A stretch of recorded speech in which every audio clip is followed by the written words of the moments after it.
Michael Shoebridge is a Director of Defence and Strategy at the Australian Strategic Policy Institute, who keeps a keen eye on our near and dear neighbours to the north, particularly China. Michael Shoebridge joins us now, and thank you very much for being with us today, by the way, Michael.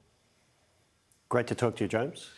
So first thing I have to ask you about is that earlier this week, we saw Joseph Wu, the foreign minister of Taiwan, say that Taiwan needs to prepare for military conflict with China, with mainland China. China went back, hit back at him, and he said that he was proud to be causing offense to China. Are China and Taiwan on an inevitable collision course? Under Xi Jinping, definitely, because he's done a few big things in his time as leader. And obviously with Hong Kong, he's ended the peaceful unification option of being able to say, Taiwan, you can have a one country, two systems approach, just like your freedom-loving friends in Hong Kong. He's killed that. He's left unification by force the only option, and he's building the Chinese military with that as its stated priority purpose. And the last thing he's done, he said, unlike last Chinese leaders, he says that Taiwan is a problem that can't be passed to future generations. He means it's got to be solved during his time as leader. So does that mean that his rhetoric now has basically boxed China in, boxed Beijing in, to taking some sort of action? And if that occurs, where does that leave Australia? Well, I think he's calling others bluff, waiting to see what the response is. So hearing the Taiwanese government respond so clearly and seeing world leaders like the Japanese Prime Minister, US President, South Korean President, all say the security of Taiwan cannot be resolved by force, I think that's the rest of the world starting to respond and say, Xi, we're calling your bluff here. You do not have the means to do this, but the path he's on is a very disturbing one. Caleb. We saw some interesting news this week with Nauru refusing the offer from China to help install and pay for some fibre optic cable that would connect them up to the rest of the world, and they instead want to build an undersea cable to Australia and connect up to us. It's not the first time we've seen China trying to exert influence and spend money with small Pacific islands, and they seem to do it with some success. What is China trying to achieve by continually offering all these things to small Pacific nations, and what is their success looking like at the moment? Caleb, you're right. They're doing that in the South Pacific. They're also doing it at scale in Southeast Asia, in countries like Indonesia, Malaysia and Brunei. What they want to do is use their economy as a weapon and use their technology as a way to influence and coerce people. That's the centre of Xi's economic strategy that he discussed earlier this year. He wants other countries to be dependent on China's economy and China to be less dependent on them. So he can do what he's doing to Australia right now, use trade as a weapon. Daisy.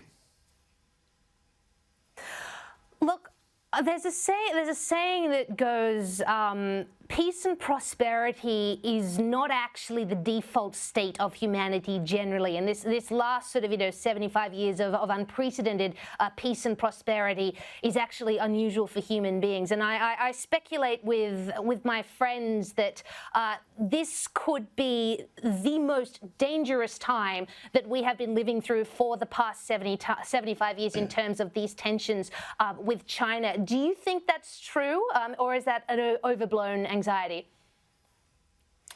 No, Daisy, I think that's a very reasonable judgment, but I think there are things we can do about that. And I took a lot of encouragement about those big international meetings with frolics on the beaches in Cornwall.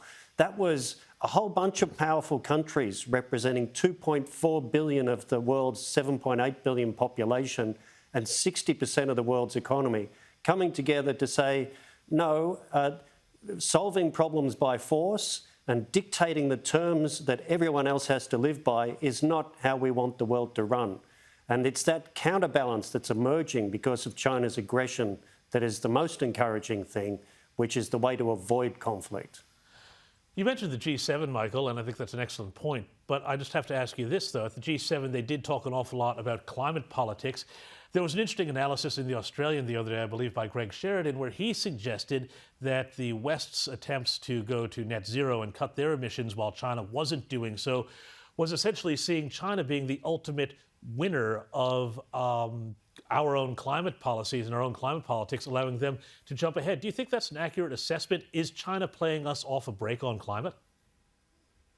I think they are, and they will. It's like the pandemic. Our Western countries' economic stimulus pump-primed China's export engine. So our stimulus and our debt drove their economy.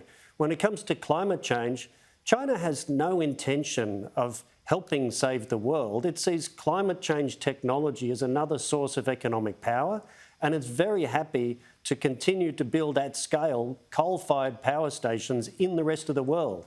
It will selfishly look after its own interests, and it will see climate change technologies as a source of power and coercion. Caleb. We saw this week a pro-democracy media outlet in Hong Kong was forced to shut down after unrelenting pressure from the CCP. And indeed, the CCP said in response to their closure that freedom does not trump the rule of law, suggesting that they shouldn't have existed and they will be better off without it. You know, more than a year ago, we were having constant discussions about the freedom fight in Hong Kong. That seems to have dropped off a bit now. It doesn't seem as though that the freedom fighters are winning that fight. Has the West done enough to stand up for and look after our democratic friends in Hong Kong?